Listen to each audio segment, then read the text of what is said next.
ताकि परिणाम वो नहीं आ पाए जो मैं चाहता था। आज के सेमिनार का जो सार विक्रम सर ने बताया, मुल्ला सर ने बताया, मैं 3 लाइनें बता देता हूँ आपको। पहला ये था कि इस क्लास में आने का जो डिसिप्लिन का फॉर्मूला है, तो डिसिप्लिन का जो रिक्वायरमेंट है, उसको अगर आप पूरा करते हैं तभी आपको एक क्लास ज्वाइन होनी चाहिए। यूनिक तरह की स्टडी पैटर्न होगा, एक अलग तरीके से पढ़ाई का तरीका होगा। जिस तरह से आप स्कूल जाते थे और पूरा डिसिप्लिन रखते थे, समझ लीजिए लगभग वैसे ही कुछ आपको डिसिप्लिन अपने आगे के कैरियर निर्माण के लिए यहाँ देखने को मिलेगा। तो ये चीज़ बहुत ज़रूरी है कि अगर आप इस क्लास को ज्वाइन करते हैं, इस संस्थान में जुड़ते हैं, तो डिसिप्लिन वाले फैक्टर को याद रखिएगा। दूसरी बात मुल्ला सर ने कही कि धैर्य, जीवन की विपरीत परिस्थितियों में आपको धैर्य के साथ चलना है, धैर्य से मुकाबला करना है। आज की क्लास का जो मोटा क्वेश्चन है वो RS की परीक्षा में सफलता कैसे पाए, है ना? किस तरीके से हम लोग करें कि RS का एग्जाम आसानी से निकल जाए। करने वाले विद्यार्थी आपके जैसे लोग होंगे, तो हमने किया तो हमारे साथ के जो बैचमेट थे, हमारे साथ के जो क्लासमेट थे, उनको कोशिश की हमने भी, किसी को सफलता मिलती है, किसी को नहीं मिलती है। सफलता मिलने और नहीं मिलने के बीच में बहुत थोड़ा सा अंतर है, मेहनत सभी करते हैं। तो आदमी RS की तैयारी करता है और सक्सेस नहीं होता है, तो कुछ फैक्टर के ऊपर ये सारी तैयारी डिपेंड करती है। कुछ कारक ऐसे होते हैं जो सफलता में योगदान देते हैं। इसमें सबसे इम्पोर्टेंट 2 कारक आपको बता दिए। पहला था अनुशासन, दूसरा है धैर्य। पूरे साल रूप में एक लाइन में कहूँ तो RS की परीक्षा क्या है? It is not a test of knowledge, it is a test of patience. यानी ये नॉलेज की परीक्षा है ही नहीं, नॉलेज की परीक्षा IAS है, जो सर काफ़ी समय से करवा रहे हैं, रिजल्ट भी दे रहे हैं। उसमें दिमाग को थोड़ा सा ऐसा फिट करना पड़ता है, तेज करना पड़ता है कि आप ऑल इंडिया रैंक निकाल पाए, कि आपकी भारतीय परीक्षा में सक्सेस हो। मेरा जहाँ तक अनुभव है RS का, क्योंकि उनके लोगों ने 4 अटेम्प्ट दे लिए थे। एक अटेम्प्ट तो ऐसे दिया जैसे कॉलेज में पढ़ते थे, किसी RS का एग्जाम आया, ज़्यादा समझ भी नहीं थी, लेकिन चलो ठीक है दे देते हैं। क्योंकि कॉलेज में पढ़ते हुए पहला मकसद ये था कि मुझे नौकरी लेनी है अच्छी खासी। मेरा बैकग्राउंड पुलिस का था, मेरे फादर साहब पुलिस में थे, डिप्टी से रिटायर्ड हुए। तो कॉलेज में पढ़ते पढ़ते ही ये लगा कि मुझे पुलिस में जाना चाहिए। मैंने 1995 का सर्विस में भर्ती का एग्जाम दिया और मेरा सिलेक्शन हुआ था। 96 टेस्ट में सर्विस में का काम करता। फिर मुझे RS की जो सीरियस टेस्ट थी कि मुझे RS करना चाहिए, उसमें मुझे RPS ही लेना है। तो 25वीं रैंक मुझे लास्ट तीसरे अटेम्प्ट में जाके हासिल हुई, और 4 अटेम्प्ट में 3 सीरीज अटेम्प्ट मिले। तीसरे अटेम्प्ट जिसको मैं अपना सीरीज में मानता हूँ, 25वीं रैंक आने पर भी मेरी first choice RPS Rajasthan police service में मुझे आना था। जब हम RS दे रहे थे तो मोटा RS 4 वर्ष का, 3.5-4 वर्ष का एक प्रोग्राम चलता है। अब जाकर के RPC बड़ी संजीदा हुई है, अब जाकर के परीक्षाएं टाइम पे आने लगी है।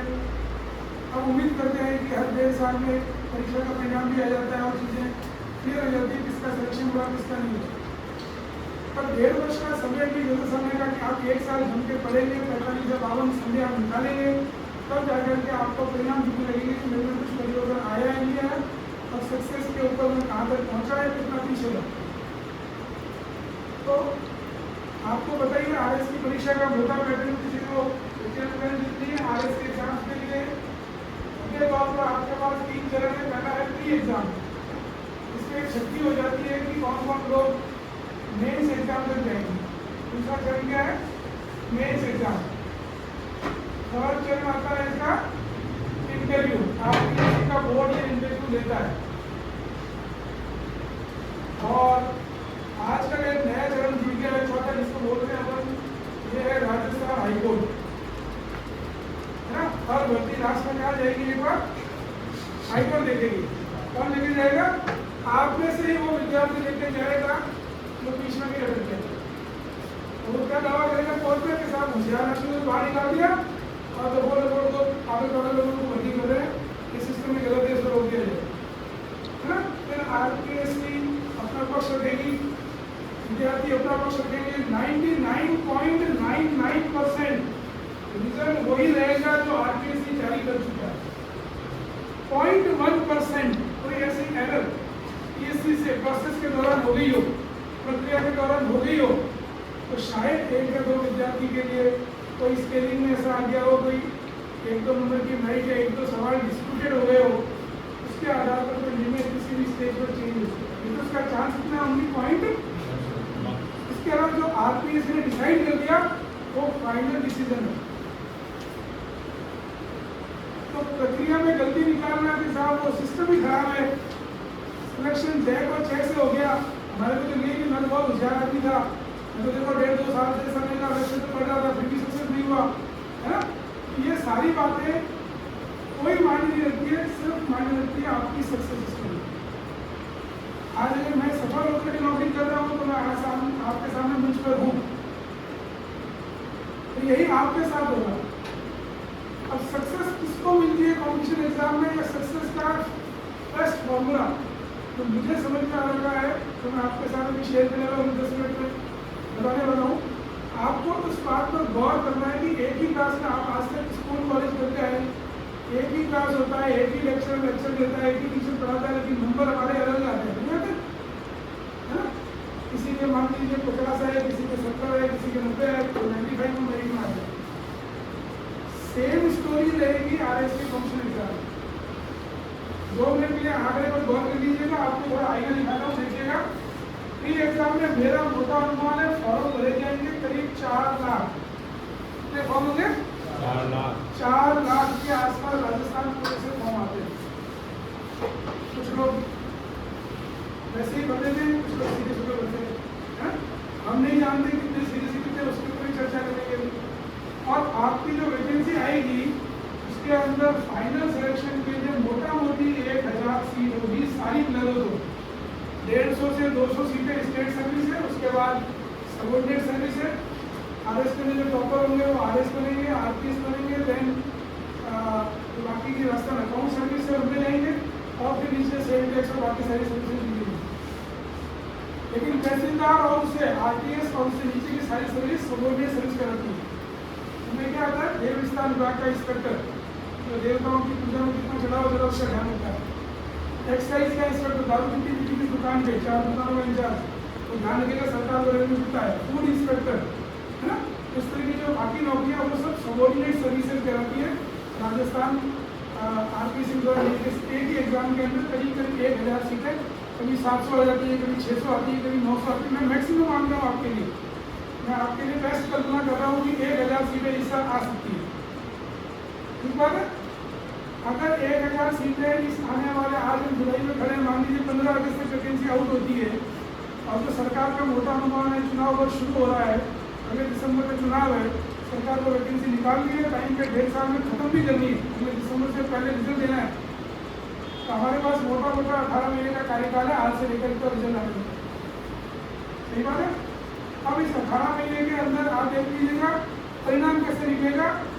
अगर मैं कल्पना करूं कि आज हम दिसंबर 2023 में आ गए, अभी हम क्या खड़े हैं जुलाई 2022, 1.5 साल गुजर गया। आपने कहा ज्वाइन करी नहीं करी, पढ़ाई करी नहीं करी, कुछ भी किया, काम तो रुकेगा नहीं आप किसी का, तो है ना। और रिजल्ट आ गया मान लीजिए दिसंबर 2023 में, तो रिजल्ट का आंकड़ा तो किस तरह से नजर आएगा आपको?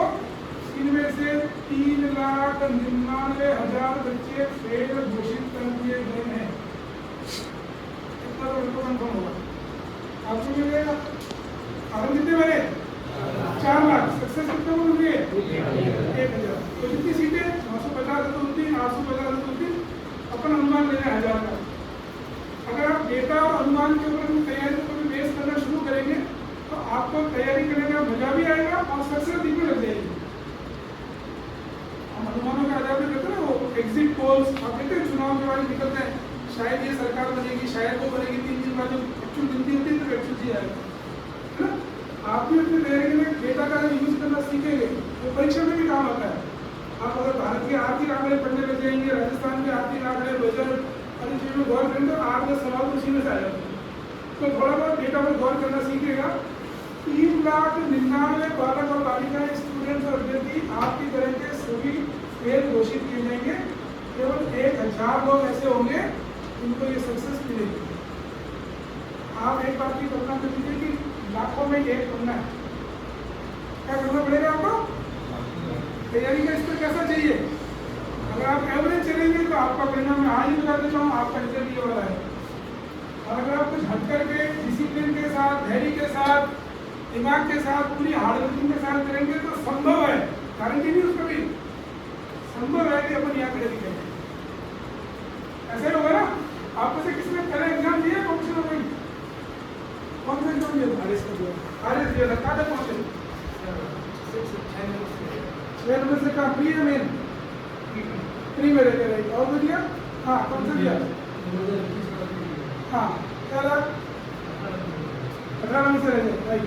देखिए आपके साथ भी कैंडिडेट बैठे हैं ऐसे जो पहले इस परीक्षा को ट्राई कर चुके हैं। प्रोसेस यही है ना? और हर जगह उन्होंने सक्सेस के पहले बैरियर लगा रखे हैं।